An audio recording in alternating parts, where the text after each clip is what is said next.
Well, logically, independence means political independence. And there have been times when Congress was exerting undue influence and times when the executive has been exerting undue influence. And I don't think, from the point of view of giving the Fed the independence to take the necessary actions to achieve its mandate, I don't think it makes that much difference. The trouble, I have two objections basically to the FRAT bill.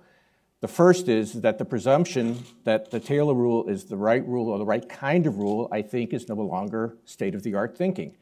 There's an excellent paper by Lars Svensson called What's the Matter with Taylor Rules, where he argues that they are not robust responses in complex situations. The Fed has a rule. The Fed's rule is that we will go for a 2% inflation rate, we will go for the natural rate of unemployment, we put equal weight on those two things, we will give you information about our projection, our interest rates. That is a rule, and that is a framework that should clarify exactly what the Fed's doing. My second objection to the bill is I think that while it, in principle, yes, you know, it's about the Fed setting its own rule, I think that in practice that it would be used to some extent to constrain policy in ways that would not be correct given the particular exigencies of the moment.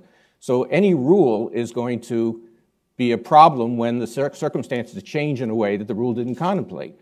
And if the Fed is always taking actions like that and Congress is pushing back and saying, no, you're violating the rule, I think that is less directly than audit the Fed, but I think it still is a way in which Congress would exert undue influence on monetary policy.